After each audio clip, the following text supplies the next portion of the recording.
वालेकुम। Statistical mechanics के new lecture में सभी दोस्तों को वेलकम करते हैं। इससे प्रीवियस लेक्चर में हम फर्मी ड्राग स्टैटिस्टिक के बारे में पढ़े थे और लास्ट टाइम हमने फर्मी ड्राग स्टैटिस्टिक का टेबल ड्रा किया था, जो कि कुछ इस तरह से हमने बनाया हुआ है। ये वाला टेबल हमने लास्ट लेक्चर में ड्रा किया था।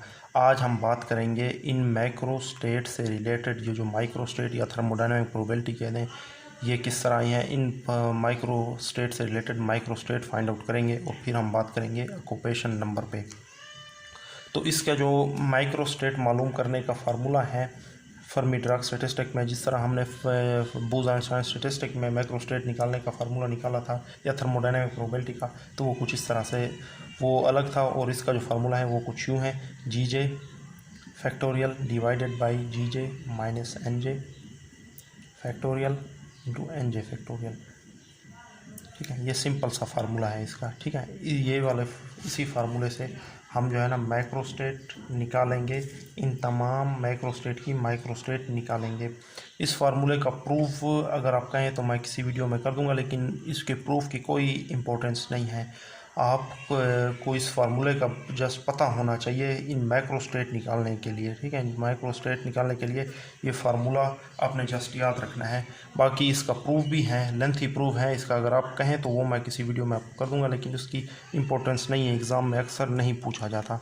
एग्ज़ाम में अक्सर आपसे ये टेबल पूछा जाएगा और इन टेबल से रिलेटेड जो ये थर्मोडायनामिक प्रोबेबिलिटी है ये पूछे जाएंगे। ठीक है, तो आपने इस फार्मूले पे जस्ट फोकस रखना है, इसका प्रूफ पे आपने फोकस नहीं रखना। तो हम फर्स्ट स्टेट के लिए जो थर्मोडायनामिक प्रोबेबिलिटी है वो फाइंड आउट कर लेते हैं। ठीक है, यहाँ पे पाई भी लगा सकते हैं कि ये वाली जो है ना बार बार पाई जो है ना ये मल्टीप्लिकेशन को शो करता है मैथमेटिक्स के अंदर। तो जो है ना हर एक पार्टिकल के लिए हम ये फार्मूला मल्टीप्लाई करेंगे, फर्स्ट पार्टिकल के लिए, फिर 2 फिर 3। ठीक है, पहले हम स्टेट 1 की बात कर लेते हैं। जी जे हमारे पास 3 होता है, 3 फैक्टोरियल। जी जे हमारे पास 3 है। ठीक है, 3 माइनस एन हमारे पास कितना है 1। एक पार्टिकल के लिए बात करें एन फैक्टोरियल, एन जो है हमारे पास कितना है 1 फैक्टोरियल। इसी तरीके से हम इन दो पार्टिकल की बात कर लेते हैं, 3 factorial divided by 3 minus 1 factorial, 3 minus 2। ठीक है, एन जे हमारे पास कितना है अब 2 है, 2 फैक्टोरियल। और एन हमारे पास एन जे हमारे पास कितना है 2 फैक्टोरियल। इसी तरीके से 3 फैक्टोरियल। अब हम 3 पार्टिकल के लिए देख रहे हैं, तो 3 माइनस 3 फैक्टोरियल और 3 फैक्टोरियल। इस तरीके से आ गया। 3 में से 3 गया 0, 0 फैक्टोरियल कितना होता है 1। ठीक है, और ये 3 फैक्टोरियल इस 3 फैक्टोरियल से कैंसिल, तो ये तमाम टर्म का इस सारी टर्म का आंसर कितना आएगा 1। W1 इज इक्वल टू यहाँ पे 3 फैक्टोरियल, यहाँ पे कितना बचेगा 2 फैक्टोरियल, और यहाँ पे 3 फैक्टोरियल। यहाँ पे 3 में से 1 गया 1 इससे मल्टीप्लाई होकर 2 फैक्टोरियल हो जाएगा। W1 इज इक्वल टू, अब इन फैक्टोरियल को हम ओपन कर लेते हैं, 3 2 1 2 1 इंटू 2 और ये 2 इससे कैंसिल।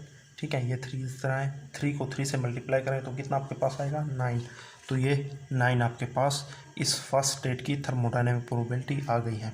इसी तरीके से बाकी किसी भी स्टेट के लिए हम थर्मोडायनामिक प्रोबेबिलिटी फाइंड आउट कर सकते हैं, सेकंड के लिए, थर्ड के लिए। इसी फार्मूले को यूज़ करके आप ये तमाम स्टेट की थर्मोडायनामिक प्रोबेबिलिटी को इजीली फाइंड आउट कर सकते हैं। फिर इसके बाद आप जो है ना इनकी जो है ना थर्मोडायनामिक प्रोबेबिलिटी को आपने सम अप कर देना है, वो आएगा 73। इन तमाम को आपने सम अप करना है तो आपके पास 73 आएगा। और इस समेशन को हम क्या बोलते हैं, टोटल थर्मोडायनामिक प्रोबेबिलिटी या टोटल नंबर ऑफ मैक्रोस्टेट, जिस तरह हमने बूज-आइंस्टाइन स्टैटिस्टिक में किया था। ठीक है, तो ये तमाम की तमाम थर्मोडायनामिक प्रोबेबिलिटी आपने इसी फार्मूले से इसी तरीके से फाइंड आउट कर देना है। हर एक पार्टिकल के लिए आप इस फार्मूले को मल्टीप्लाई करेंगे। आ गई बात समझ में।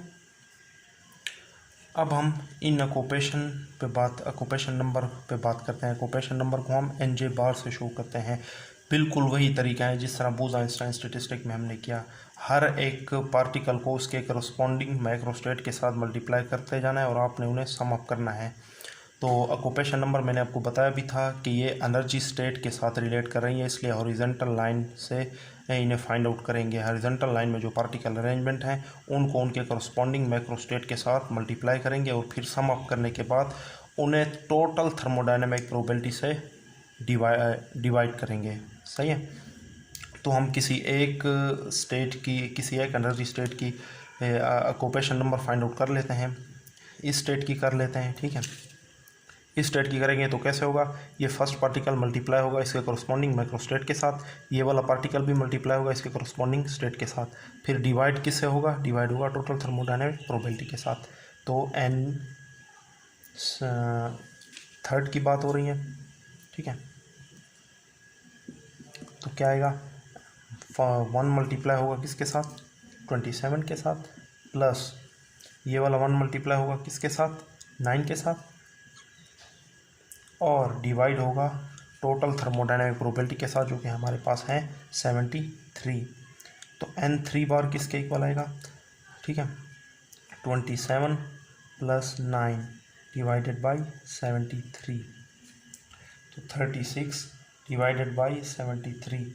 इसे अपने कैलकुलेटर को यूज़ करके आपने जो है ना इसकी वैल्यू फाइंड करनी है, वो कुछ इस तरीके से आएगी 0.4941 कुछ इसी तरीके से आएगी। तो आपने इन 1 2 को आपने स्किप कर देना है, ठीक है, और पॉइंट के बाद आपने 2 या 3 पॉइंट पे ही फोकस रखना है। तो ये इसका ऑक्यूपेशन नंबर आ गया, ये इस थर्ड एनर्जी लेवल का ऑक्यूपेशन नंबर आपके सामने आ गया। तो इसी तरीके से आपने बाकी तमाम एनर्जी स्टेट के ऑक्यूपेशन नंबर फाइंड आउट कर लेने हैं। इसी फार्मूले को आपने ज़हन में रखना है। ये बात आपने याद रखनी है कि ऑक्यूपेशन नंबर का फार्मूला हर जगह सेम रहेगा, चाहे आप बोस-आइंस्टाइन स्टैटिस्टिक की बात करें, फर्मी-ड्रॉक की करें, या इसके बाद हम एक और लॉ पढ़ेंगे, वो होगा मैक्सवेल-बोल्ट्जमैन स्टैटिस्टिक। तो उन तमाम में जो है ना ये ऑक्यूपेशन नंबर को फाइंड आउट करने का फार्मूला यही होगा कि आपने जो है ना हर एक पार्टिकल को उसके करस्पॉन्डिंग जो है ना थर्मोडायनेमिक प्रोबेबिलिटी के साथ मल्टीप्लाई करना है, सम अप करना है हर एक थर्मोडायनेमिक प्रोबेबिलिटी के साथ, और डिवाइड किसके साथ करना है, टोटल थर्मोडायनेमिक प्रोबेबिलिटी पे। अगर बात समझ में, तो अगर कोई डाउट आपको हो तो अपने कमेंट में बताना है।